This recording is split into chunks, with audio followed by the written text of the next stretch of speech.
Mirëmbrëma, mirë se vini në Studio 24.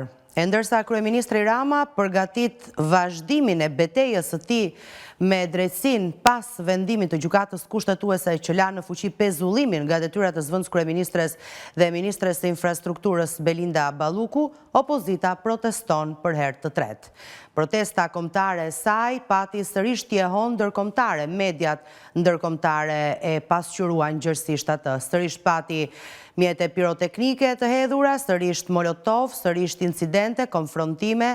Bilancin do ta bëjmë pas pak në Studio 24. Sa kaq, News 24 ju drejtua për një reagim ambasadës së Shteteve të Bashkuara të Amerikës në lidhje me qëndrimin që mbajti Kryeministri Rama pas vendimit të gjykatës kushtetuese. Përgjigjen e ambasadës do t'ju përcjell pas pak në Studio 24. Na ndiqni.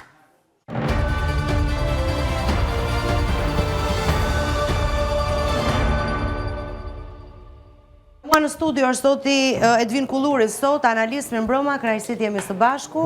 Është kolegu Arber Hitaj, gazetar analist, mirëmbrëma, mirë se erdhët, kënaqësi jemi së bashku. Është kolegu tjetër, gazetar analist Lavdorim Lita, mirëmbrëma, mirë se erdhët, kënaqësi jemi së bashku. Dhe kolegu tjetër, gazetar analist zoti Mentor Kikia, mirëmbrëma, mirë se erdhët në studio. Do të bëjmë bilancin e protestës sot, do të flasim për të plagosurit, një ndër ta është edhe kolegu ynë gazetar, e keni parë pak më herët në pamjet e drejt për drejta se si teksa punonte mori flak, për fat mirë u shua me njerë flaka në trupin e tij nga kolegët e tjerë që i erdhën në ndihmë. Joni Kashari është në gjendje të mirë shëndetësore, por do ta përcjellim pas pak të informacion se unë dua ta nis me përgjigjen e ambasadës së Shteteve të Bashkuara të Amerikës emisionin këtë mbrëmje, sekundër ju informova edhe në hyrje të tij, News 24 ju drejtua ambasadës amerikane për të marrë një reagim në lidhje me vendimin e gjykatës kushtetuese, po mbi gjitha qëndrimin që mbajti kryeministri Rama pas atij vendimi. Dhe ambasada e Shteteve të Bashkuara të Amerikës shprehet kështu: pavarësia e institucioneve të drejtësisë në Shqipëri mbetet thelbësore për bashkëpunimin e vazhdueshëm mes Shteteve të Bashkuara të Amerikës dhe Shqipërisë në luftën kundër krimit ndërkombëtar. Nuk kemi koment për çështje ligjore që janë në proces. Një koment nga ju ndërkohë për reagimin e ambasadës? Zoti Kulluri? Shkurt, se pastaj do ta zgjeroj më tej diskutimin, po. Është e qartë. Qëndrimi ndërkombëtarëve si investitorët kryesor të reformës në drejtësi dhe SPAK-u dhe GJK-s, për gjykatës kushtetuese, gjykatës lartë gjithë sistemit, është i qartë. Pavarësia e gjyqësorit është kusht i panegociueshëm për principet dhe parimet e Shtetit Bashkuar të Amerikës dhe Bashkimit Evropian. Në këtë kuptim, jo vetëm Partia Socialiste, por pothuajse gjithë kupola drejtuese politike shqiptare është në konflikt të hapur me ndërkombëtarët për sa kohë sulmojnë një drejtësi të pavarur. Ju ndërpres vetëm një moment për të treguar se çfarë po ndodh aktualisht, është zoti Berisha i cili ka këtë komunikim me gazetarët, e ndjekim.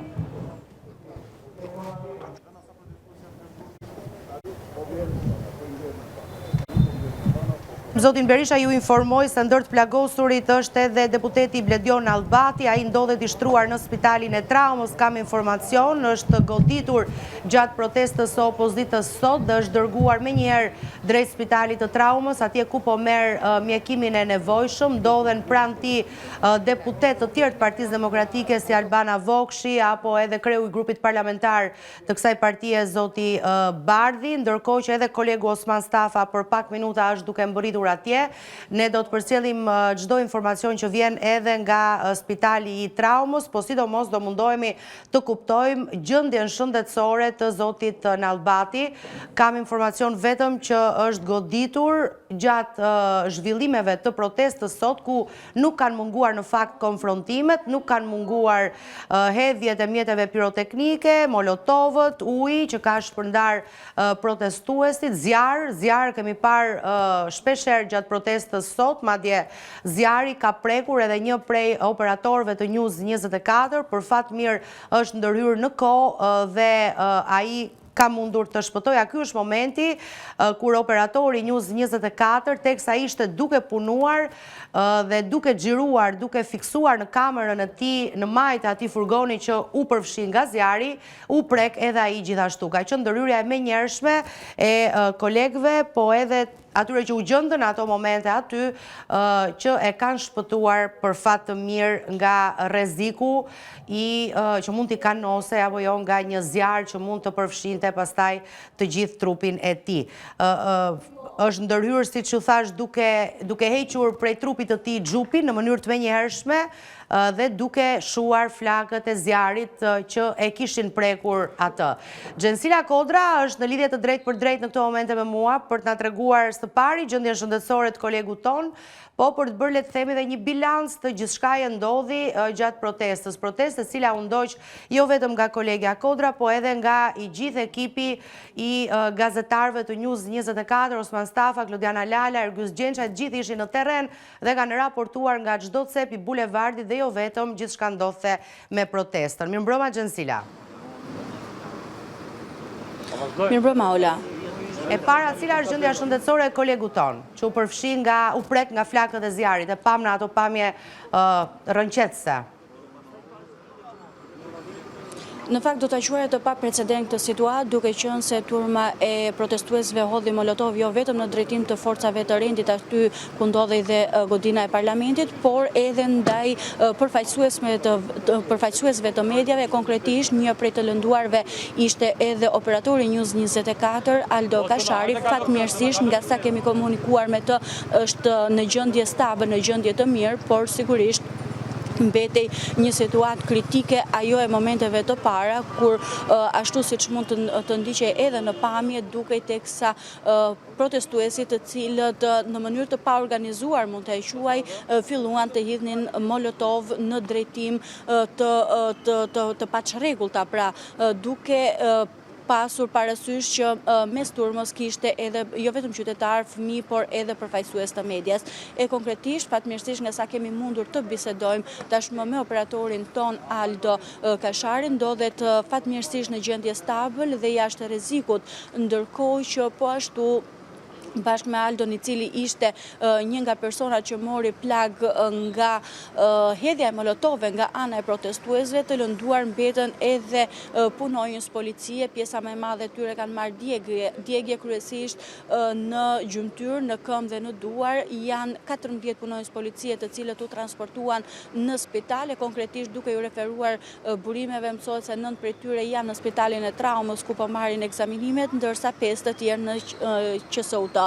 Ndërkohë të lënduar po ashtu nga gazi lotësielës, duke qenë se ishte një kundërpërgjigje që forcat e rendit dhe policia e shtetit i bëri protestuesve duke përdorur gaz lotësielës dhe autobot me ujë për t'i shpërndar, duke qenë se ishte një situatë pa precedent dhe turma e qytetarëve vijoi të kishte përplasje të njëpasnjëshme me forcat e policisë, kryesisht me kordonin e forcave të rendit në hyrje të godinës së parlamentit dhe më pas edhe njëkohësisht pati edhe sende të tjera të forta të hedhura në drejtim të tyre dhe më pas me hedhjen e molotove dhe lëndëve të tjera piroteknike.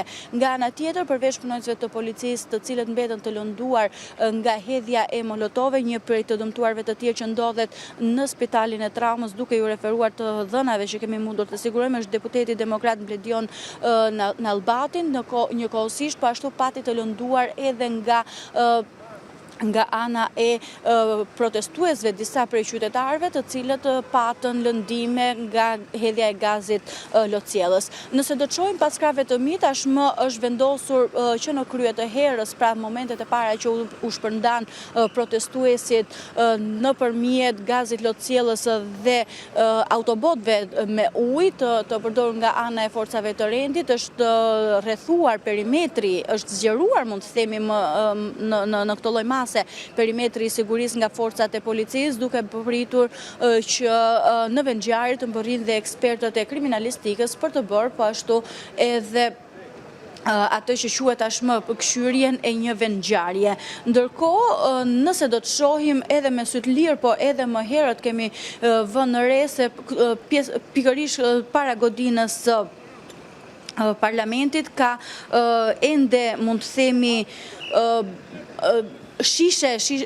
bidona uj, shishe të vogla uj me lëndë artizanale, po ashtu lëndjekse të cilat ishin të përgatitura në formën e molotovit, por njëkohësisht janë ende të paplasura. E pikërisht këto sende, por edhe sende të tjera të rrezikshme mund të themi si lëndë piroteknike, nëse do të ketë të tilla pritet të ekzaminohen tashmë nga grupi hetimor, ndërkohë që ka nisur po ashtu Ola mund të themi një tjetër këqyrje vendngjarje që është ajo e godinës së kryeministrisë, aty ku ishte edhe piknisja e protestës që prej orës 17:00. Ndërkohë nga ana tjetër, mund të themi që përplasjet më të mëdha apo tensionet më të shumta ishin para godinës së parlamentit, ndërkohë që kanë nisur po ashtu edhe shoqërimet e para mund të themi nga forcat e policisë. Të paktën deri në këto momente që ne flasim janë 14 qytetarë të cilët dhe protestues të Partisë Demokratike të cilët janë shoqëruar në komisariatet, kryesisht komisariati 1 në Tiranë, ndërkohë që janë identifikuar persona të tjerë të cilësuar nga ana e policisë së shtetit si persona që kanë kryer akte dhune apo persona të cilët kanë hedhur lëndë piroteknike, po ashtu edhe molotov në drejtim të godinës të kryeministrisë dhe parlamentit, ku mbetën të lënduar siç e thamë edhe që në kryet herës punojnë policie, por edhe qytetarë nga përdorimi i gazit lotësiellës dhe si tepër e paprecedent që edhe në protestat e mparshme kombëtare mund të themi nuk kishte ndodhur, paktën që edhe një përfaqësues i media siç ishte në rastin konkret operatori i News 24 Aldo Kashari të pësonte djegje nga përdorimi i molotove nga ana e protestuesve, të cilët në një moment duket sikur gjithçka ju doli jashtë kontrolli në momentin që është hedhur gazi lotësiellës dhe pikërisht në atë momente nuk po dihej se ku po hidheshe më molotovët, pra të kryera të bëra nga ana e protestuesve. Këto janë pamjet live që ne jemi duke ndjekur në këto momente, pra në njërin krah të ekranit shikoni automjetet që po boshatisin bulevardin, në krahun tjetër shikoni ata njerëz të cilët mbetën të plagosur. Kam përshtypjen që ky është gazetari i huaj për cilin u fol gjërësisht, që gjithashtu mbeti i lënduar nga protesta e sotme. Apo është shqiptari ky? Po, Ola, në fakt pati se flitet që edhe një gazetar i huaj është lënduar sot në protestë prandaj.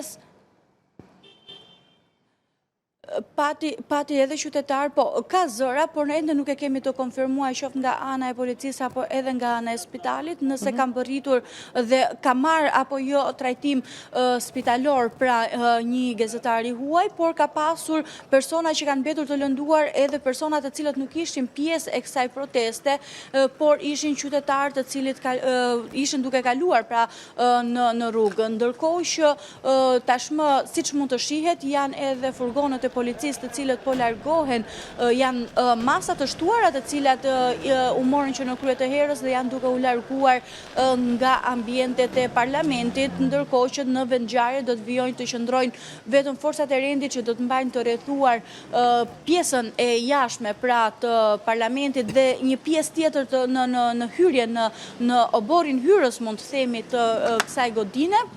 Për aq kohë sa pati incidente dhe tensione të shumta dhe hedhje të shumta të lëndëve piroteknike dhe jo vetëm në drejtim të godinës. E qartë. Faleminderit Gjensila për informacionet e përcjella në studio, ishte kolegja Gjensila Kodra, ndërkohë teksa ne komentojmë çka ndodhi sot në protestë në studio, i bëjmë një analizë asaj dhe flasim edhe për bilancin e protestës së tretë kombëtare të opozitës, her pas here në ekran shikojmë edhe pamjet tani të bulevardit Dëshmorët e Kombit, i cili siç edhe e pat, po edhe e përmenda është duke u boshatisur edhe nga automjetet që qëndronin deri në këto momente aty. Kam përshtypjen që edhe ky shëriti më vonë do të largohet nga policia, e cila e ka parë këtë sot si një sken krimi, ndërkohë që shumë persona kanë mbetur të plagosur, ndërta edhe deputet të Partisë Demokratike, të cilët po marrin mjekim në spital. Disi më rëndëse të tjerët, përsa i përket lëndimeve, paraqitet gjendja shëndetësore e zotit Nallbati, për cilin ne pas pak do të kemi informacion, sepse do të komunikojmë jo vetëm me kolegun Osman Stafa, i cili për për pak momente më bërin atje, por edhe me deputeten Albana Vokshi që qëndron krah zotit Nallbati, ndërkohë që është nisur drejt spitalit ku ai po merr mjekim edhe vetë zoti Berisha. Ndërkohë në ekran shikojmë edhe çka ndodhi sot gjatë protestës. Dhe po e nis me zotin Kikia për të komentuar çka ndodhi në protest mandej, pasi të kemi grumbulluar dhe informacionin e nevojshëm për çka unë përmenda më lart, do të diskutojmë edhe për reagimin e ambasadës së Shteteve të Bashkuara të Amerikës, për të cilin nisëm të flisnim pak me zotin Kulluri, por sigurisht këto zhvillime që lidhen drejt për drejt me protestën na larguan për pak minuta, sigurisht, por jo për gjatë gjithë mbrëmjes. Zoti Kikia, prisni të ndodhte kjo që ndodhi sot? Dhe si e vlerësoni ju protestën e tretë kombëtare të opozitës? Protesta ka dy pjesë, apo dy dimensione. Ka dimensionin politik, ka dimensionin e konfrontimit. Dimensioni politik, në fakt, nuk është se prodhon lajmë sot, sepse në fund aty janë vetëm deklaratat që plus minus është një déjà vu, është një histori që përsëritet, thjesht ndrojnë personazhet, ftohen protagonistë të rinj, njerëz që vinë nga fushë të ndryshme, drejtues të rinj të Partisë Demokratike që në një farë mënyrë ajo tribuna është një lloj skene për t'i promovuar. Dhe është fjalimi i kryetarit të Partisë Demokratike që asnjëherë nuk sjell asgjë të re, sepse është një përsëritje gjithçkaje që thuhet në mënyrë sistematike, vetëm gjë që mund të diferencojë është përpjekja e zotit Berisha për të përbashkuar elementin opozitarist spektrit politik, pasi dështoi tryeza që zoti Berisha ftoi me gjitha partitë opozitare dhe faktorë të tjerë që të përbashkonin energjitë, iniciativën e tyre në këtë aksion politik, dhe në kushtet kur në tratativa është vetëm afrimi me lëvizjen Shqipëria bëhet, që është gjithashtu në një protestë të vazhdueshme modeste para po që u largua kur nisi protesta e opozitës dhe u rikthye kur ajo mbaroi? Do ta zbulojmë, do të komunikojmë dhe me lapin pas pak. Ende nuk është arritur ajo marrëveshja me disa 3-4 le të themi kushte që Lapa nuk i ka qujtë kushte, po thjesht çështje që duhen diskutuar puna flamuri dhe puna e leadershipit. Gjithsesi, Berisha nuk bëri sot një ftesë, në një farë mënyrë ai u tregua i përulur duke u kërkuar të gjithëve të bashkohen, duke thënë që dikur u bashkuan sovjetikët dhe amerikanët kundër Hitlerit, i sqaroi që përbashkimi me Partinë Demokratike nuk është thjesht futja në sjellull, nuk humbi identiteti ideologjik dhe në ditët e sotme? Për shembull i sjell nga zoti Berisha vlen? Po tani, nëse të gjitha partitë ka një kauzë primare që është rrëzimi i qeverisë dhe caktimi i qeverisë kujdestare për zgjedhjet, normalisht që vlen, edhe pse krahasimi është shumë larg. Gjithsesi, thash, Berisha u përpoq t'i sqarojë partitë e vogla që nuk humbasin identitetin e tyre, të bëjmë qeverinë kujdestare për zgjedhjet, të bëjmë reformat politike etj, dhe pastaj momentin që vinë zgjedhjet, secila parti rikthehet në identitetin e vet, bëj fushatën e vet, fitoj, duke i thënë madje që me këto numra që keni marrë, po të kishim ndryshe, do kishim përbërje tjetër në parlament, do kishim përfaqësime të mëdha kështu me radhë. Pra kjo ishte risia në raport me protestat e tjera. Pastaj pjesa tjetër e përplasjes së dhunës ishte prisja një gjë më të ullët, sepse tonet u duken që para kryeministrisë nuk ishte agresiviteti i 24 janarit, dhe më herët edhe Partia Demokratike vetë, zoti Berisha, kishte deklaruar që do të jetë një protestë paqësore, do të jetë një rebelim paqësor, do të jetë një revolt paqësore, edhe pse unë nuk kuptoj. Rebelim paqësor nuk ka, po ka konflikt në artikulim. Po ka lajësitje në objekt. Berisha kishte deklaruar që ne nuk pretendojmë të marrim pushtet me forcë. Ne duam... Falë, po revolt popullore, qëfar nuk kupton? Kryengritje, qëfar nuk kupton? Përtej qëfar u deklarua dhe përtej fillimit të ati konflikti përpara kryeministrisë, mendova që u la me aq duke referuar këtyre deklaratave, por konfrontimi pastaj para parlamentit e çoi pak a shumë në situatën e protestës së 24 janarit. Ola, do vesh një sekund vetëm xhaketën e analistit, do vesh xhaketën e pedagogut, të historisë mendimit politik. Atëherë që t'jemi qartë për një gjë. Në traditën liberale dhe konservatore të mendimit dhe të veprimit politik, që nga prera kokës mbretërit në Angli, dhe të revolucioni amerikan, kur prishet kontrata nga qeveria, populli ka drejt të rebelohet. Askush nuk ka dyshim që kjo qeveri e ka prishur kontratën me qytetarët, totalisht, atë kontratë të 2013-ës, kontratën kushtetuese po doni ju, çdo kontratë. Ka vetëm një problem. Populli ka të drejtë të rebelohet, por nëse ti më del me 3-4 militantë, të lutem, se këtu është gjithë thelbi problemi, mendoj unë. Dhe ti këta i shet për popull, pra nuk e ata 70.000 që kishte të nano ik në 2004, nuk e ata që kishte Rama në 20 janar, dhe prap nuk e doli asnjëra palë ta merrte pushtetin nga sheshi, ti ke dështuar në objektivin tënd, sepse flasim për popullin. Nëse ti merr shumicën e Tiranës, vinë njerëzit vetë në mënyrë vullnetare, me makina, me autobuza, nisen për të rëzuar qeverinë, këtu e legjitim, jo Molotov të edhësh, po të edhësh dhe që tjetër. Por kur ti del me njerëz dete Uralanës, që afër orës sa më shumë afrohesh, njerëz të rinë grupe, pra ti nuk ke pjesëmarrje, ta themi trosh, pjesëmarrja është shumë e dobët. Në raport... Ishte më mirë në protestën e dytë, se në të tretë? Jo, njësoj, që ka njësur. Kjo punë është njësoj. Protestat të ndaja, po dhe u këta në opozitë ka bërë në vitet 2014, të parën fare, që ose mbaj mënd, dhe në vit dhe në 2019 ka pasi pjesëmarrje të mirë, le themi, kur u doqë mandatet. Mbas atij momenti, Partia Demokratike i ka lartë duart në masivitetin. Tash ti themi gjatë trosh, mos bëhemi hipokrit. Ata njerëz që aty kanë shumë drejt dalin protestojnë, dhe të Molotov për arsye që tash. Por populli shqiptar shumica shumë e madhe se antarësia PD-s që shkon në këtë protestë. Unë nuk shikoj qytetar, nuk shikoj çifte, familje, nuk shikoj njerëz të paangazhuar në politikë. Dhe ajo që më vjen keq ta them, sepse pararendja e themi e protestës kombëtare është foltorja që bëhet ditën e hënë. Ty nuk të del në protest as 1/4 e Këshillit Kombëtar. Një herë në javë çau kërkohet, të shkoj një orë të rinë aty. Kur ty nuk dali nga 350 ata e Këshillit Kombëtar, as 70 veta, domethënë ti ke mbaruar punë. Dhe e fundit që kisha për të thënë, me që duhet të japim përditshëm shembull që kjo skem është e dështuar, nuk funksionon, sepse nuk ka besim ky leadership i opozitës të njerëzit, shikoni zgjedhjen 9 nëntorit. Kur ti humb Borrellin me kandidat pavarur të PS-s, që heq vota PS-s, me 26% dhe me 2.7% vlorë, ky leadership nuk bën dot as revolucion, as përmbysje, sepse nuk ka besimin dhe mbështetjen e shumicës shqiptarëve përballë, po ta them me prisit plot. Një qeverie, po ta them se ka qenë e keqe qeveria PD-s jona, që nuk ka qenë e keqe, 10 herë më të keqe se ajo qeverisje.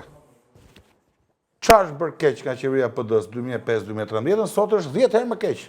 Dhe prap nuk janë në gjendje kjo opozit të krijojnë besim dhe të nxjerrin shumicën e njerëzve në sheshe, jo më te kutia votimit, gjë që është provuar në 7 palëzjet e rresht. Mbërrin ndërkohë zoti Berisha në spitalin e traumës, më informon regjia, e ndjekim përmes pamjeve të drejtë për drejta, ndërkohë marr komentin e zotit Lita në lidhje me protestën e tretë kombëtare të opozitës. Ishte një revolt popullore kjo që pam, apo një përgatitje për të ndodhur, kryengritja dhe revolta popullore në të ardhmen. Ja, ndërkohë shohim pamjet e drejtë për drejta nga brenda spitalit të traumës, ndjes zoti Lita, sa të sqaroj publikun për atë çka po shohin në ekran.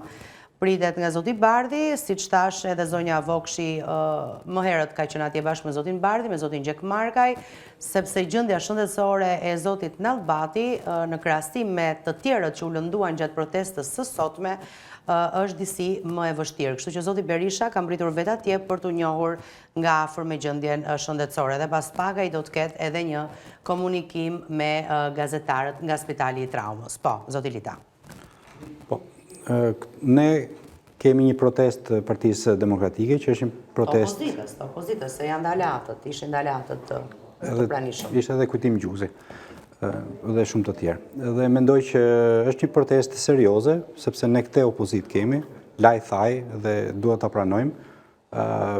Qytetarët që angazhohen politikisht janë këta që janë, që dalin dhe konfrontohen edhe me policinë e shtetit, të tjerët që ndrojnë në qendra tregtare dhe në kafenet dhe në hallet e tyre dhe mendojnë që nuk duhet të angazhohen politikisht. Por kë keni fjalën konkretisht apo?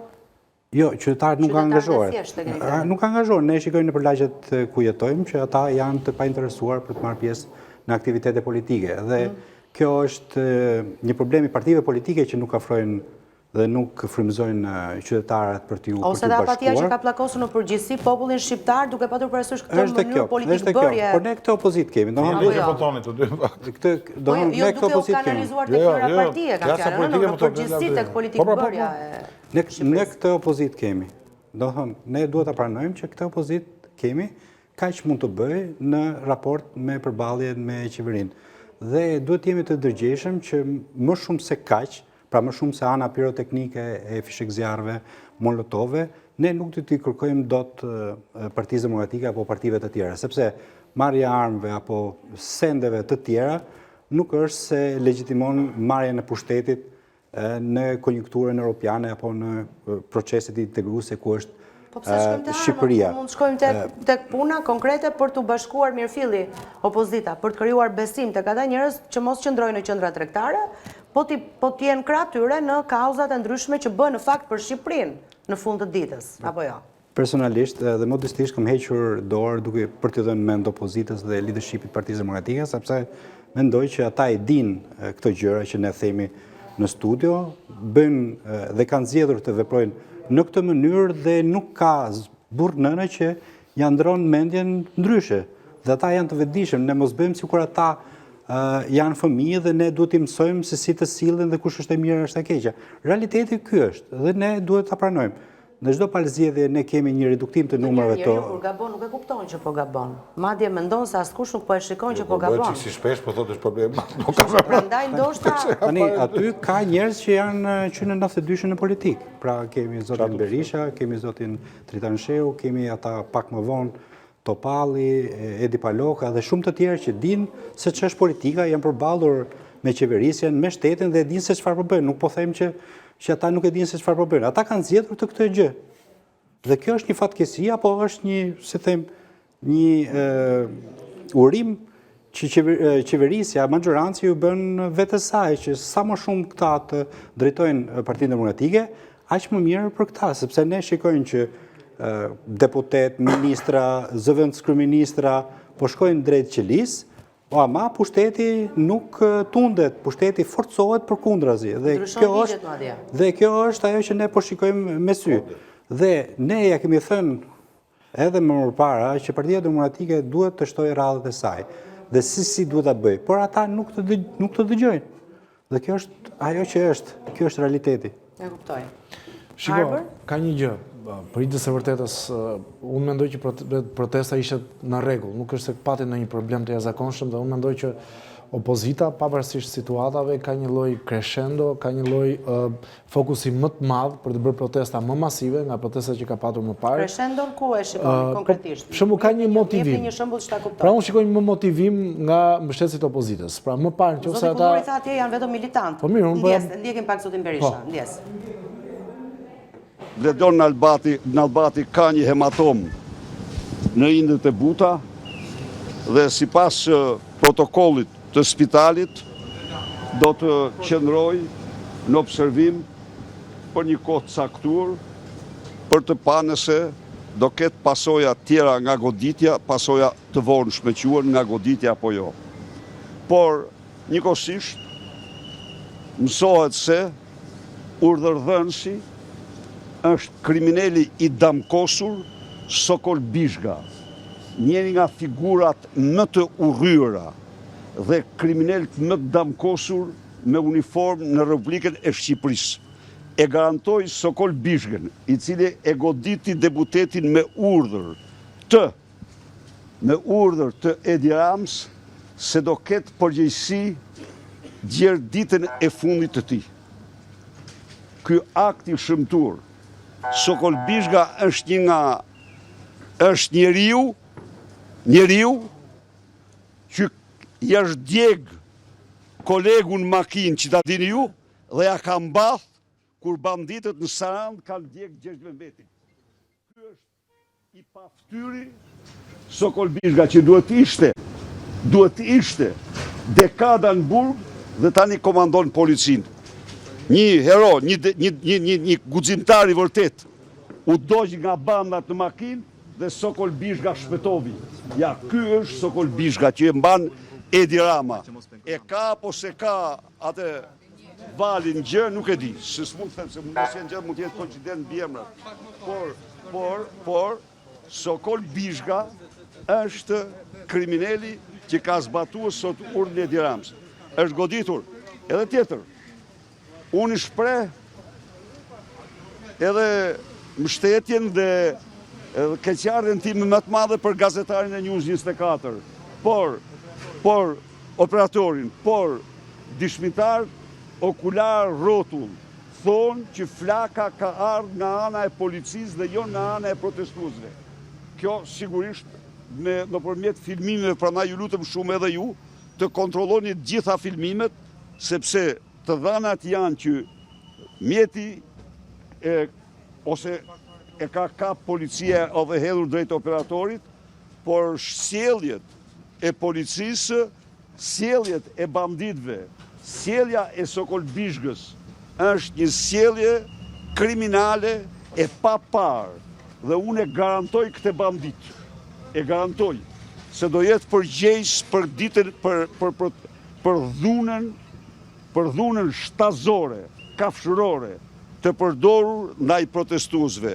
Ju do shifni ministrëve, një qytetar i cili është në një aftësi fizike krejt ndryshe, por është njeri që vjen demokrat, që vjen protesta.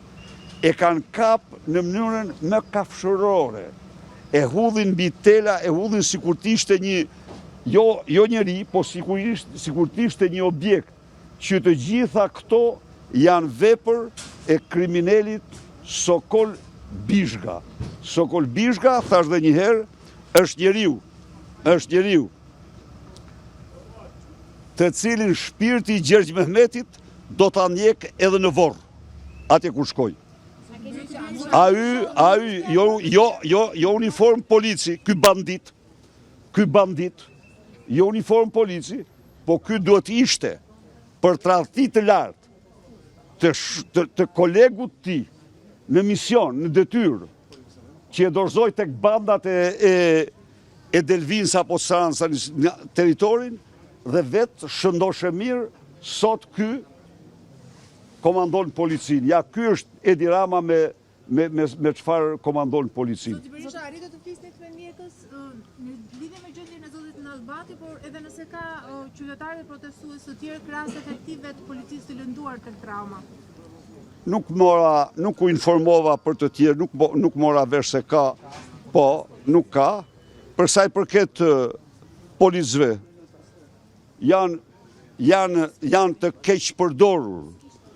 Janë të keq përdorur nga Sokol Bishga, u shpreh keqardhjen e madhe, sepse nuk kishin asnjë arsye, siç e pat ju dishmitar ju, të konfrontoheshin, të vërsuleshin me tërbim ndaj protestuesve paqësor, por kanë zbatuar verbisht urdhrat. Unë nuk ka një, po kërkoj ku është, një protestues të plagosur, ka një tjetër që ka marrë plumi në kokë, plum gome. Pluma o gome ose gome do tjetë. Plum gome, por që i ka bërë plag, plumat e gomës, që ta dini, mund të çpojnë dhe kafkën më njerë, po t'i birë në pozicion, janë të aftë të çpojnë dhe kafkën, se nuk janë vetëm gomë, kanë dhe pak plum në përbërën e tyre, kështu që është godit në kokë njëri për tyre, një gazetar, kolegi juaj, që ka ardhur nga Michigani për të ndjek protesten zbashku me ju, absolutisht desh mbeti i asfiktuar komplet në bulevard, nga gazi që i hodhen banditët. Ky është Arjan Hasimi, i ardhur nga Michigani për të ndjek protesten si gazetar. Pra, ju e pat vetë, ne po merremi tani, deputetën të Katran po merremi për gjetë ku i kemi, se kanë arrestuar deri tani, kanë ndaluar, shoqëruar 14 protestues pa asnjë motiv, pa asnjë lidhje me asnjë akt, vetëm tërbim. Po merremi me të gjitha këto, por bilanci do të jetë 20 shkurti. Ishte, siç e pat ju, një heroizëm masiv. Ne, edhe njëre përsëris, mos gaboj ta marrin vetë përmbajtjen tonë si dobësi, se në mënyrë absolute do të mjerohen ata që kujtojnë të tillë. Berisha, Ministri e Brendshme sapo ju ka akuzuar nga QSU-ja se ju keni urdhëruar akte dhune ndaj efektivëve të policisë. Cili është komenti juaj? Banditi kush ky cili? Ministri e Brendshme, zonja Koçi. Albana Adresa. Qa Koçi më e ka adresa, së mërë dësh, ajo quhet mis adresa. Mos do ajo cila e mërdesh apo jo? Edi Rama i ka thënë asaj që ti ke vetëm detyrë. Çfarë detyre kam? Adresën. Ndaj dhe ju ndëraquri atë mis adresa ose zonja adresa. Kaq, mos më komentosh Albanën. Po, Policia është pak sapo deklaron se ka 16 policë që janë dëmtuar gjatë hyrjes tek trauma. Pat ndonjë policë që ishte urdhë. Nuk ishte asnjë. S'ka asnjë policë. Unë pyeta dhe unë smora, mua më thanë s'ka asnjë. Tani, në qoftë se i bien me detyrim këtu, le t'i bien, sidoqoftë, po ka të plagosur, ju uroj shërim të shpejt. Nuk kam asnjë lloj hezitimi, por siç pat ju, edhe herën e parë thanë 12, edhe dole që ishin 1 ose 2, se sa ishin apo jo. Këta mashtrojnë. Zoti Berisha 20 shkurti 91. Por, edhe një herë. Policët i përdorin mish për top. Edi Rama dhe Lubi Balluku për të mbrojtur plaçkën e tyre, për të mos thënë atë fjalë që më shkau goja herën e parë, për të mbrojtur plaçkën e tyre, ata janë gatshëm të sakrifikojnë policë dhe qytetarë. Janë gati të futin flakën në Shqipërisë. Dhe ky është këto janë qëllime kriminale të bëhen përgjegjës, ata dhe të gjithë të tjerë. Po. Zoti Berisha 20 shkurt 1991 rrezohet shtatorja e diktatorit Hoxha, 20 shkurt 2026. Çfarë ndodh? Besoj se mund të them, domethënë që kjo periudhë është ka qenë e papërshishme në memorien time. Çka ka një siguri të madhe se ky revolucion do të triumfojë, se kjo kryengritje paqësore do të triumfojë, se forcë në botë që të mposht këta qytetarë pa përmbush misionin e tyre nuk ka. Nuk ka dhe nuk mund të ketë. Kjo ajo që mund të garantoj. Sot, ju them unë ju, Osman, kanë qenë me mira që kanë kërkuar të mos largohen. Nderimin tim më të madh për ta. Kanë kërkuar të mos largohen, të mos lëshojnë sheshin. Por ajo ditë do vi. Dhe ne këtë revolucion, kryengritje paqësore ose revolucion paqësor, se ne të tillë jemi, nuk e ndërpresim gjën realizimin e misionit tonë. Faleminderit edhe ju falënderoj edhe një herë se keni sakrifikuar shumë, janë të sjellë si kafsh na jush, i kanë vure, kanë bërë gjithçka që ju të mos përmbushni misionin tuaj, që tu verbojnë, me tyme me të gjitha, por ju keni qenë të shkëlqyer, keni raportuar, keni bërë raportime, të cilat janë një për të gjithë shqiptarët, jashtëzakonisht të çmuara se pan fytyrën e vërtetë të Edi Ramës, Lubi Ballukut dhe të një banditi që quhet Sokol Bizhga, edhe një herë, një njeri që kolegun e tij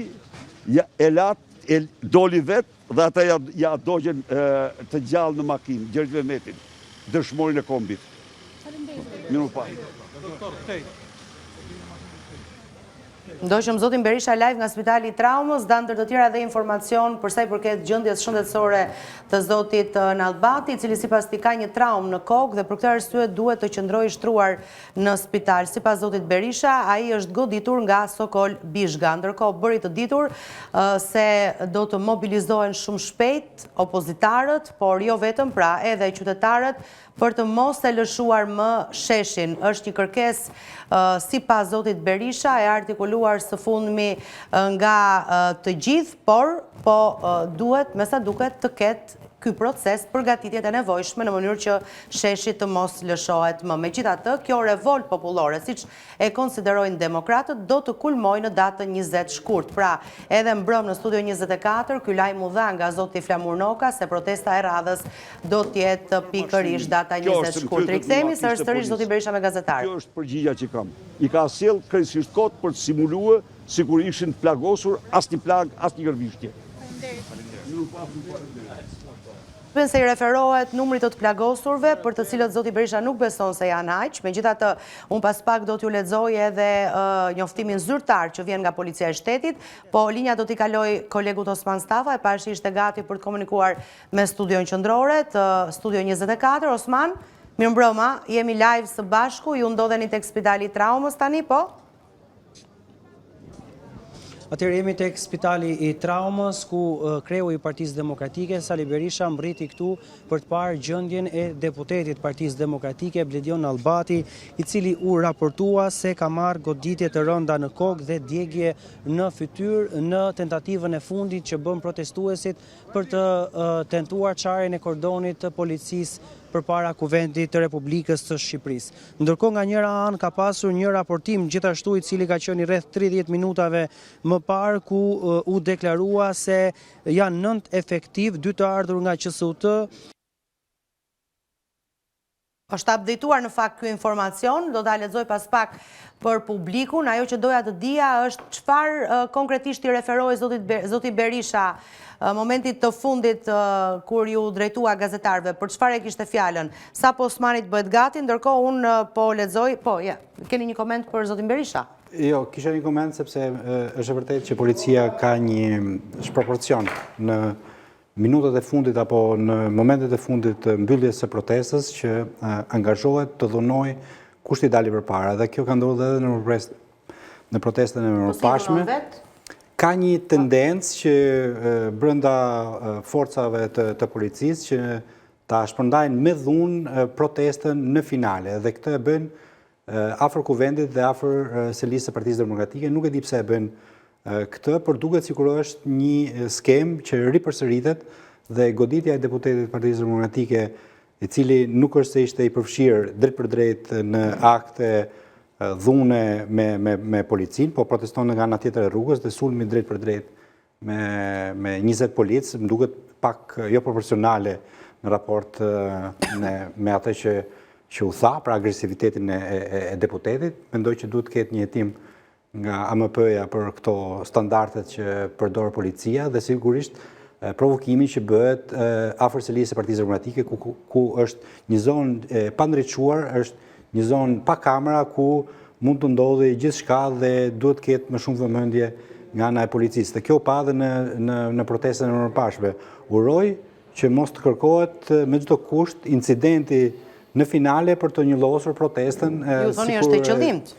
Mendoj që brenda policisë ka kohët e fundit dhe vitet e fundit një rekrutim masiv të freshqistëve, pra të rinisë socialiste në policinë e shtetit, të cilët ka një urrëtie politike kundrejt opozitës, kundrejt Partisë Demokratike, dhe ata angazhohen drejt për drejt në dhunë. Mendoj që drejtuesit e tyre duhet të jenë më të ftohtë dhe më të... Po, Berisha përmend një emër të një individi i cili ka vite që aderon në strukturat policore, Sofër Bishga, thonë ai ka goditur në mënyrë brutale në Albati. Edhe në rastet e tjera, ka disa individ brenda policisë së shtetit që kanë një urrëtie politike ndaj opozitës. Dhe vinë kryesisht nga këta formacionet politike të rekrutimit në policinë e shtetit. Ne kemi parë që aty ka dhe njerëz me probleme mendore, sepse brenda policisë së shtetit? Absolutisht, duhet bërë një vlerësim mendor, sepse ne kemi parë efektiv që kanë vrarë efektiv të tjerë brenda komisariateve sepse ishin me probleme mendore. Ja, do ta diskutojmë pas pak. Dhe është një gjë shumë serioze, nuk po them që se kjo është shumë e rëndë patjetër. Osman, ka problematikë. Nuk e di a e dëgjuat pyetjen time. Në fund zoti Berisha u rikthye sërish te gazetarët dhe bëri një koment. Për çfarë e kishte fjalën konkretisht? Atëherë ishte ajo çfarë po thosha, që raportohet se janë pra disa efektiv, të paktën 16 efektiv të policisë shtetit, të cilët raportohen se kanë mësuar lëndime si pasojë e molotovëve dhe përplasjes me protestuesit, por që Sali Berisha, por dhe deputet tjerë të Partisë Demokratike, të cilët kanë qenë brenda spitalit të Traumës për të parë kolegun e tyre Bledion Allbati, deklarojnë dhe shprehen gjithashtu se kanë folur dhe me mjek për të interesuar për gjendjen e policëve dhe deklarojnë se aktualisht në spitalin e Traumës nuk gjendet asnjë efektiv i policisë shtetit. Kjo ishte deklarata që zoti Berisha u kthye dhe tha dhe përsëriti përpara kamerave, duke aluduar dhe duke deklaruar se ajo çfarë ka ndodhur ka qenë një rritje artificiale e punonjësve të policisë, të cilët konsideroheshin të dëmtuar apo të raportuar të dëmtuar, për të krijuar një lloj themi paniku apo një lloj pakënaqësie të qytetarëve në drejtim të protestuesve, për të shprehur që numri i punonjësve të policisë të lënduar nga protesta është i madh. Pra gjithë kjo çfarë thash, sipas raportimeve dhe deklaratës që bëri Sali Berisha, mirë, shikojmë pikërisht efektiv të forcave policore të lënduar nga protesta. Nuk e di numrin e saktë, po pastaj, siç thash, do t'i tregoj publikut njoftimin zyrtar që vjen nga policia e shtetit, ku përmendet edhe numri të lënduarve nga radhët e policisë. Po pyetja që kam e fundit, se e di që e keni kohën të kufizuar, është ju vetë e keni parë zotin Allbati? Unë vetë në spitalin e Traumës normalisht, asnjë gazetar nuk mundet dot që të hyjë brenda spitalit të Traumës. Kemi parë vetëm video që janë shpërndarë dhe ka qenë momenti kur ai pra zoti Allbati është transportuar nga kolegët e tij, të cilët dolën nga Partia Demokratike dhe ju drejtuan spitalit të Traumës pas goditjeve që ai ka marrë. Pra pretendohet se është goditur me shkop gome. Këtë ka marrë si informacion nga njëri prej deputetëve i cili ka shoqëruar zotin Allbati edhe tek protesta, pra kur kanë pasur përplasjen me policinë e shtetit, por nga ana tjetër edhe gjatë kohës që ka qenë tek spitali i Traumës. Faleminderit Osman për informacionet e përcjella në studio. Tani po ju bëj me dije pikërisht njoftimin zyrtar të policisë së shtetit, që thot, gjatë zhvillimit të dubimit organizuar pas ditën e sotme përpara godinës së kryeministrisë dhe më pas tek Kuvendi, një pjesë e protestuesve kanë ushtruar akte të rënda dhune ndaj punonjësve të policisë së shtetit dhe institucioneve shtetërore. Policia e shtetit gjatë gjithë zhvillimit të dubimit ju ka bërë thirrje me megafon protestuesve të dhunshëm që të distancoheshin nga dhuna, por sulmet ndaj punonjësve të policisë kanë vijuar deri në përfundim të tubimit me bomba molotov, lëndë piroteknike dhe sende të forta.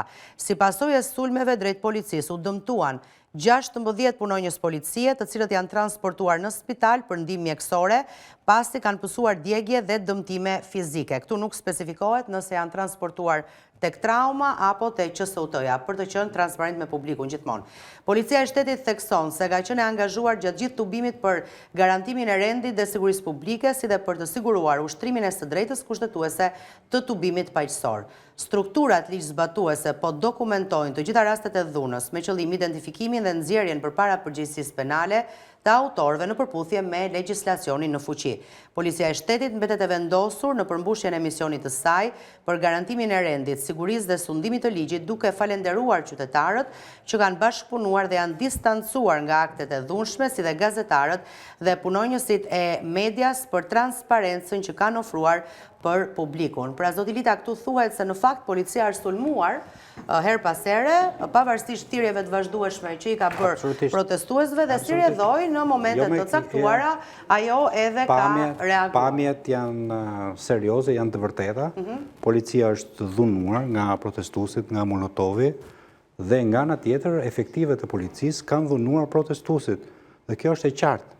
Në çdo protest që në fund përfundon në dhunshme, ka nga të gjitha palët, përfshirë dhe kameramanin tuaj që lëndohet në protest. Por një gjë është një protestues i cili është në revolt, i mërzitur dhe i nervozuar me qeverinë, me keq qeverisjen, dhe nga ana tjetër një efektiv i cili duhet të jetë i vetë përmbajtur, duhet të jetë profesionist dhe duhet të ketë disa standarde. Tani si ishte kjo që në radhët e strukturës së policisë së shtetit aderojnë njerëz me probleme mendore? Kjo nuk është lajm i ri, kjo nuk është mister. Brenda trupës së policisë së shtetit nuk është sot për ta diskutuar. Ka njerëz problematik. Marrin një detyrë të tillë, kalojnë disa nuk kalojnë fare testat. Disa, apo jo, komisione që bëjnë vlerësimet edhe të gjendjes së tyre mendore, po edhe të gjendjes fizike. Kanë dalë problematika brenda policisë së shtetit, brenda komisariateve që kanë njerëz që kanë shumë probleme. Ju e mbani mend që ish drejtori Gledis Nano bëri një test për narkotikët brenda efektive të policisë së shtetit dhe u bllokua sepse rezultatet ishin beter. Jo, po është më keq akoma. Kjo është një gjë mund të jetë papërgjeshme. Si. Janë dy gjëra ndryshme. Marrësh ti narkotik dhe ti je njëkohësisht polic. Narkotik jo domosdoshmërisht është i smurmendor. Nuk është koha për të diskutuar, por është i rrezikshëm për shoqërinë dhe por sigurisht dhe për strukturat policore. Tash unë kam punuar në Ministrinë e Brendshme. Edhe unë kam mbaruar për shkenca sociale dhe e njoh shëndetin mendor, prandaj po them. Kam punuar sepse kam parë dokumente. Dokumentet kanë qenë që në 2017 ku kam punuar unë, 224 oficerët të policisë së shtetit ishin përfshirë në kabinetin e vendit. Ishin me emra dhe mbi emra dhe ishin informacion. Nuk e kundërshtojnë në këtë gjë, nuk e kundërshtojnë absolutisht. Po them, kohët e fundit ka një problem me rekrutimin për shkak se ka një shpopullim të vendit, cilësia e atyre që hynë në policinë e shtetit dhe është problematikë se futet dhe me elementi i partisë. Po nuk është ky momenti për të diskutuar, unë po them. Ky është edhe momenti, se nëse këta njerëz punojnë në policinë e shtetit dhe janë aty në protestë për të ruajtur rendin dhe sigurinë dhe kanë probleme mendore, më fal po. Unë mendoj që në momentet e fundit të protestës, individ të caktuar turren drejt elementeve të opozitës për të shfryrë frustracionin që kanë gjatë protestës dhe duan ta mbyllin shumë shpejt të punë. Dhe pam që 20 polic ju turrën një deputeti i cili nuk ishte i përfshirë fare në ngjarje të rënda apo që agreson dhe policinë e shtetit. Pra ishte një dhunë. Ka të dera PD-s ata, fatisht. Të dera PD-s pastaj është aty që provokim fare, kupton? Që shkojnë për të provokuar. Policia të dera PD-s ka punë të sheshi. Ka punë të sheshi para kryeministit, të dera PD, ata nuk mund gjëmojnë njerëzit të dera PD-s. E identifikon, nxirr një urdhër ndalimi, ka procedurë shteti, nuk punon kështu hati trafi njerëz në rrugë. Pse? Se çali e ka në Albati ka gjyrt me shishe benzinë. Më kujtove 20 janari. Unë kam qenë 20 janar aty. Në orën 6, masi ra nata dhe ra i shiu, policia ka rraur në mënyrë barbare protestuesit e Partisë Socialiste. Në mënyrë barbare të dy kullet, i ka rraur në mënyrë të kush ka dalë përpara. Pra, këto janë sjellje të përsëritura, edhe deputet. Pra në çdo, unë s'po them që po ja bëjnë se unë them kanë drejt opozitës. Kupton ka njerëz me urdhër patjetër. Ju besoni këtë që thot zoti Berisha se në Albati është rrahur nga Bishga me urdhër nga Rama? Tani kjo është një gjë konkrete që thot zoti Berisha, po unë pash dhe i kemi raportuar që 20 deputetë, 20 gjëra se janë ndërpreva. Shiko, e para punës kjo ishte një protestë që nuk ishte protestë e qetë, se zoti Berisha thotë që protestuesit paqësorë.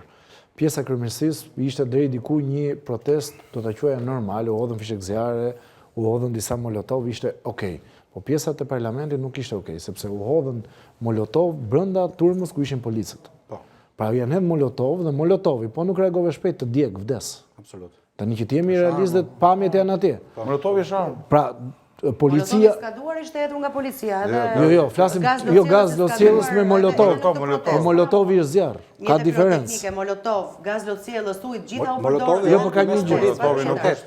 Molotovi në mes policës është vërtet. Të merr jetën molotovi, nësa gazi lotësielës të bën keq, po nuk të merr jetën. Pavarësisht se është i skaduar dhe unë jam kundër që të përdoret. Zoti Berisha tha dhe molotovi në disa momente u hodh. Pa ajo që tha zoti Berisha, e hodhi molotovin, ja hodhi kameramanin. Policia e molotov sot, tash. Zoti Berisha tha molotovin kameramanit të Njës 24 si ja ka hedh policia. Nëse këta janë skenare. Po kjo është Agata Kristi. Zoti Berisha ka pas qef Agata Kristin, e ka thënë dhe vetë disa herë. Kështu që nuk po hy filozofisë që ka pjesë edhe romanet policeske të zoti Berisha. Po kthejmë pak tek protesta politikisht. Po, dhe ju thatë që për mua është një protestë që nëse e marrim dhe statistikisht, e marrim edhe si organizim, ishte një protestë e mirë. Nuk jam dakord me mikun tim Kulluri që dështoi protesta. Jo, protesta në vetvete. Pjesëmarrje po flasë. Jo, edhe pjesëmarrje është shumë e mirë tani, që ti themi gjëra si që. Pati pjesëmarrje të madhe. Ora unë e kuptoj që po më le ta them. Për shumë njerëz është mirë ishte një pjesëmarrje konsiderueshme, një protestë që pati nerv, pati tension, Një protestë e cila prapu pasqyrua, unë e thashë dhe duhet media ndërkombëtare, dëgjoj.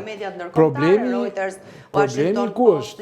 Problemi nuk është në vetvetet e protesta. Unë mendoj që problemi është retorika që përdoret nga leadershipi PD-s. Që dhe 2 orë do iki Rama rëzohet sot. Pra për mua gabimi është retorika. Protesta është shumë rregull. Pra nuk ka ndonjë problem në protesta. Organizimi është i mirë, fjalimet e tjera. Por retorika është një retorikë. Modeli është model i ri ky apo është model i vjetër i kohëve moderne, i kohëve reja? Protesta moderne nuk ka term protest moderne. Tash ç'është protestë moderne? Ti iki me celular, në Instagram. Vetëm protestë në Instagram mund të jetë moderne. Protestë me risi që i përshtatet kohëve moderne. Po s'ka çfarë të ketë risi. Në një vend që ka 13 vite që kërkohet ndryshimi i pushtetit. Tani javën e Paris, zjarr fiksit u përplasën me policinë franceze. Zjarr fiksit francez me policinë franceze. Dogjën gomat, gjujtë me molotov policinë, zjarr fiksit. Kupton? 700 zjarr fikës u zinë në mes të Francës. Diskutimi është, po pra tani, çfarë po flasim tani? Ata janë zjarr fikës. Diskutimi për mua diskutimi është politik. Çfarë vjen më pas? Nuk vjen asgjë. Ky është problemi. Pse nuk vjen asgjë? Po nuk ka çfarë të vjen. Nuk këtë si një mobilizim përgatitor për të kulmuar një ditë. Po nuk e shikoj sepse në atë që njerëzit presin, se zoti Berisha e paralajmëroi, zoti Noka nga 5000 vota, dëgjoj. Do vi momenti kur ai shef. Është kilometri fundit. 1 kilometër është kilometri fundit. Ndoshta mund të jetë 20 shkurti, kur është protesta e radhës, po ndoshta dhe jo 20 shkurti. Po pse deri tani ka qenë brutal? Po më fal, kilometri i fundit sa zgjat? Sa duhet për 1 kilometër të fundit? Dhe cilat janë shenjat që Rama po bie? Ku janë shenjat? Po ti thua që janë shenjat, më shplot shesh. Unë këto ta s'ka njerëz. Jo, unë thash protesta është shumë në rregull. Jo. Protesta është në rregull. Jo, që pas atë Berisha që kemi te kilometri fundit. Protesta e madhe është. Mua duhet të jemi 5 kilometra. 10.000 veta, më fal. 10.000 veta duke protesta vogël. Po them kot shifra. 5.000 veta, 10.000 veta. E pronot kamera? Ore çfarë do thotë kjo? Ore edhe 20.000 veta. Çfarë do thotë? E do live video si janë. Ore çfarë do thotë? Ore mua tregon protesta. Kam 30 vjet në punë, kam 35 vjet në punë. Kam 60 vjeç, qytet student. E di më di ti që kur ke lindur je marr me këtë punë. Që në kohën e komunizmit je marr. 90-ën. Kur ti s'ke qenë fare. Ore e di. Që kur ke lindur. Jo ironi. Që po tani çfarë them? O hita, jo me mua. Ti e ke në ADN protestën. Se kam 35 vjet o mik. Shiko. Edhe një, nuk ka protestë për të s'kam qenë. Se kam ironi, ti e ke në ADN protestën nga zona që vjen. Po s'ka lidhje me rastin konkret. Po tu me 3.000 veta nuk qytet protesta madhe për tani. Ore ç'në si kam. Jo ka rëndësi. Protesta është e madhe. Se kjo tregon sa vullnet popullor ka mbas opozitës. Nuk sjell rrezik. Po të shkohet në zgjedhje. Po dëgjoj. Është popull ky arbër apo jo? Apo janë militantë? Po kam edhe popull, si s'ka. Populli thjesht që ka militant, ka edhe popull. Militanti nuk ka tani do t'i themi gjëra siç janë. Vinë edhe ata njerëz që janë me partinë në pushtet, po janë të zhgënjur dhe i kanë. Nuk është e vërtet, sepse ka një gjë. Ti kur shkon në zgjedhje merr 500.000 vota. Në një protestë nuk do thotë që do kesh 500.000 njerëz. Ku është parë kjo? Po 40.000. Qa logjike është kjo? Po si 40.000, është mungesë organizimi, janë 1.001 element. Njerëzit zvinë dhe mi gjitha kulluri. Njerëzit e din që me një protest nuk rëzohet qeveria. Përse të vinë? Ata janë votues të PD-s. Po kjo është, ku është problem komunikimi i PD-s, nuk ka bërë me protestën në vetë. Ma shpjego pak. 2.8% e Vlorës të frymën e madhe të opozitës. Ma shpjego pak të ti. Rezultati që mori PD-ja. Në zgjedhjet e pesë vendore. Ishin dy kandidat pavarur. E dim këtë. Ishin dy kandidat pavarur. Ku është mbështetje popullore të madhe ti, s'po kuptoj. Kulluri, edhe unë jam kritik me opozitën, po jo tani kritik. Ore do të thotë gënjeu, ore Rama ikur, sipas e marrë vesh ne. Iku kilometri fundit, centimetri fundit, nanometri fundit. Nuk kemi më të tallemi tash. A do bëjmë valla? A doni ta mbani të protestën me zor? Ke interes ti se të pëlqen ty? Jo kaq fatalist. Jo, çose të pëlqen ty. Fatalizmi nuk pëlqen. Unë e kuptoj që Rama tash ta meqë për ironi. Rama ka shumë interes fatalizëm. Dakor? Unë e kuptoj. Sa ti ka aty? Rama do rrit 800 vjet. Unë e kuptoj dëshirën tënde që ta kthesh të protestë nga mediokër, protestë madhe. E kuptoj. Po ti pse s'merr pjesë? Ti që do ta rrëzosh Ramën, pse s'vajtën protestë? Kam 10 vjet plas për këto puna, akoma s'ke ti me këtu. Por aksioni kush është? Ai je politikan, ish politikan. Sa më këtu në studio. Sa më fal. Për sot e leti. Pse s'morë pjesë në protestë? protestë? Bashkë me Seruta punë. Pse s'morë pjesë në protestë? Jepe kontributin tënd. Po s'më japi në ndërtimin Rama shkoj te unë, po t'më japi dhe mua 5 pollati dhe usi tash. Tani opozita është mision në zotri. Më japi dhe mua në ndërtimin, bëj dhe unë si revoltuar. Opozita është mision. Gjithë me kanë. Se kam lidershin parti, se kam ata shkret që dalin. Opozita është mision. Opozita as njëri me burrat ndeshëm gjithë. Tani e kullurin. Po na ka dal goja këtu me dallaveret e këtyre me qeverinë tani. Nuk jam dakord kullurin. Si dakord, ashtu, Ne kritikat e moderuar për dukemi sikur jemi mbështetësim më të Berishës tani. Po pres. Dy momente. Për të rikthyer pak debatit për formën e protestës. Duhet kuptojmë një gjë. Është protest. Nuk është festivali i Kanës, që aty të ketë një tapet kuq, edhe Po, është revolt, është ideja. nuk ka revolt rësi popullore emri. quan opozita. Që do të thotë, Kryengritje ata ndodhi që kanë shkuar për të përplasur me policin janë koshient që do hanë mbrapsht edhe shkopin e gomës. Policët që janë aty janë të përgatitur për të përballur fizikisht me protestuesit. Isojnë mish për top. Kush është ndryshimi? Nuk është çështje mish për top.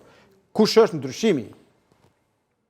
Polici është i stërvitur fizikisht edhe psikologjikisht për t'i rezistuar provokimit, për t'i rezistuar edhe dhunës, prandaj ka skafandër, ka këtu ke qafa mbrapa, ka shkop, ka doreza, ka mburoj, ka... Dhe nëse ai adoleshenti 17 vjeçar që ka një shkop në dorë e shikon policin si shëmbëlltyrën e qeverisë hajdutë që i ka vjedhur spitalin, shkollën, tartmen e tjerë dhe i sulet, polici nuk duhet ta shikojë këtë 17 vjeçarin si armikun që po e sulmon. Dhe ky është ndryshimi. Por në momentin kur edhe policët janë të marrë nga këta 17 vjeçarët, që thot lavdrimi, dhe i kanë veshur me uniformë, këtu pastaj konfrontimi shndrohet në një përplasje për jetë vdekje dhe inat njerëzor. Përplasja mes policisë dhe protestuesit nuk është inat personal. Policia reagon në momentin që protestuesi rrezikon institucionin apo figurën, personalitetin për cilën vetë përgjigjet ta ruaj. Mbas në një moment, se njerëz janë ata. Padyshim. Por gjithsesi duhet jetë më i përgjegjshëm. Patjetër. Por Zoti Lita tha që rastin Albati, pamja ishte e turpshme. 15 polici numërova unë, që i sulen një njeriu të vetëm. Edhe si mos është deputet. Tani, deputeti kur hyn në turm, është një nga protestuesit. Dhe atë mund ta kapi edhe shkopi, edhe guri, edhe grushti, edhe turma, të gjitha bashkë. Por ai nuk ka hedhur më deputeti.